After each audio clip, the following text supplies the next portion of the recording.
நமஸ்காரம். உங்க கல்பனா ஸ்ரீகாந்த். அக்டோபர் மாசம் மிதுன ராசி மற்றும் மிதுன லக்ன அன்பர்களுக்கு எப்படி இருக்கு அப்படின்றதுதான் விலாவரியா நம்ம பார்க்க போறோம்.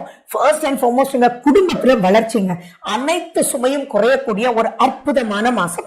யாருக்கு இருக்கோ இல்லையோ மிதுன ராசி மிதுன லக்ன அன்பர்களுக்கு தீபாவளி சூப்பரா கொண்டாட போறீங்கன்றதுல எந்த விதமான ஒரு மாற்று கருத்தும் இல்லை.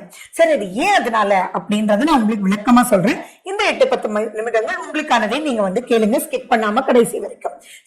சரி, நம்ம சேனலுக்கு தான் ஃபர்ஸ்ட் டைம் பாக்குறீங்கன்னா சப்ஸ்கிரைப் பண்ணிக்கோங்க, பெல் பட்டனை பிரஸ் பண்ணுங்க, ஆல் என்ற ஆப்ஷனை சூஸ் பண்ணிக்கோங்க.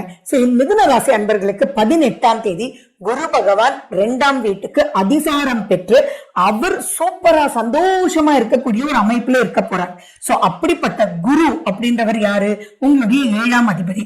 அவர் போய் 2ஆம் வீட்டுல உட்கார்ந்து இருக்கும் போது ஃபர்ஸ்ட் திருமணம் கைகூடலையே அப்படின்னு யாரெல்லாம் நினைச்சிட்டு இருக்கீங்களோ அக்டோபர் 18ஆம் தேதிக்கு பிறகு டக்கு டக்கு டக்குன்னு கைகூடும். நீங்க நிறைய போய் பொண்ணை பார்த்திருப்பீங்க, இல்ல மாப்பிள்ள பார்த்துட்டு போயிருப்பார், அப்படி எல்லாம் இருக்கும். ஆனா உங்க பதிலே சொல்லாத ஒரு நிலையில இவங்க சொன்னா நல்லா இருக்குமே அப்படின்னு நீங்க மேபி ஒரு 7-8 மாசத்துக்கு முன்னாடி நினைச்சிருப்பீங்க. அதுக்கப்புறம் மறந்தே போயிருப்பீங்க. ஆனா இப்போ அவங்க பார்த்தா ஓகேங்க, எங்களுக்கு ரொம்ப பிடிச்சிருக்கு, ப்ரொசீட் பண்றவங்க அப்படின்னு சொல்லுவாங்க. என்னடா அது அப்படின்னு ரொம்ப ஆச்சரியமா இருக்கும்.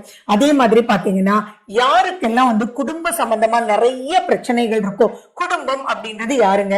கணவன், மனைவி, குழந்தைங்க. சோ உங்க கணவருக்கு வேலை கிடைக்கல அப்படின்னா இப்ப வேலை கிடைக்கும், அவருக்கு அப்லிஃப்ட்மெண்ட் ஏற்படும். உங்களால உங்க மனைவிக்கு ரொம்ப நல்லா இருக்கும், உங்க மனைவினால உங்களுக்கு நல்லா இருக்கும். குடும்பம் சந்தோஷமா இருக்கணும். நிறைய சண்டை போட்டுட்டே இருக்கணுமே, சரி இப்படி இருக்கக்கூடாது, இப்ப மாறிடலாமா, மாத்திக்கலாமா அப்படின்ற மாதிரி எல்லாம் உங்களுக்குள்ள ஒரு மனசுல சில தூண்டுதல் தேவை ஏற்படுத்தி அதுல எதெல்லாம் நீங்க ஓகே பாலிசின்னு போலாமோ அதெல்லாம் போக வச்சு சந்தோஷமா குடும்பத்தில் இருக்கக்கூடிய குறைகளை குறைப்பதற்கு நீங்களே அங்க முதலிடமா இருந்து செயல்படுவீங்க. யாருக்கெல்லாம் அவங்களுடைய குழந்தைகளுக்கு கல்யாணம் ஆகி நிறைய பிரச்சனைக்குள்ள பிரிஞ்சு இருக்காங்களோ அல்லது அங்க தேவையில்லாத